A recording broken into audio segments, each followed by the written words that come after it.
आणि तापमान 40शी पार गेलं असताना अनेक विहिरी आणि बोरवेल्स कोरडे पडलेत। गावोगावी टँकर सुरू करायची वेळ आलेली असताना दुसरीकडे बीडजवळ असलेल्या खजाना विहिरीचं पाणी मात्र कायम आहे। निजाम काळात बांधली गेलेली ही विहीर बांधकामाचं एक उत्कृष्ट उदाहरण असल्याचं आपल्याला दिसून येतं। या विहिरीतल्या बोगद्याच्या माध्यमातून त्याकाळी बीडला पाणी पुरवठा केला जायचा।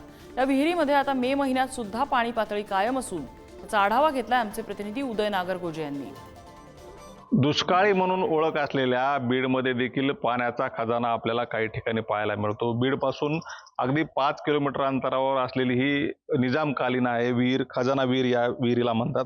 आपण पाहू शकतो या विहिरीमध्ये सध्या उन्हाळ्याच्या काळात देखील पाणी पातळी कायम आहे। ही जी पाणी पातळी आहे ही पावसाळ्यातही कायम असते आणि उन्हाळ्यातही कायम असते। पाण्याचा खजानाच म्हणून हे ओळखला जातो। त्या काळात जो कर एकत्रित केला जायचा तो राजाला दिला जायचा आणि त्या माध्यमातून विकासाची कामे केली जायची। परंतु हा जो एकत्रित झालेला कर त्या काळातला होता तो सर्व कर या विहिरीसाठी खर्च झाला, म्हणून याला खजाना विहीर असं म्हटलं जातं।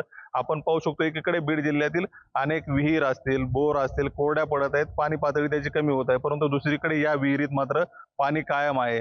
आता एकीकडे आपण पाहू शकतो कशा पद्धतीने नवीन पाणी पुरवठा योजना अपयशी ठरतात, अनेकदा त्याचे स्रोत अडतात किंवा त्यात दुरुस्तीची कामे निघतात, त्यामुळे अडचणी निर्माण होतात। परंतु बीड जवळ असलेल्या या खजाना विहिरीचे जतन आणि संवर्धन केले तर बीडच्या काही भागाचा पाणी पुरवठा या विहिरीतून होऊ शकतो का याबाबत संशोधन होणं गरजेचं आहे आणि त्या दिशेने काही प्रयत्न देखील होणं गरजेचं आहे। यामुळे बीडमध्ये नेहमी जी पाण्याची समस्या जाणवती ती काही प्रमाणात तरी दूर होऊ शकेल। या दिशेने आता प्रशासन प्रयत्न करणार का आणि या विहिरीचे जतन आणि संवर्धन करणार का, हा खरा प्रश्न आहे। उदय नागरगोजे, पुढारी न्यूज, बीड।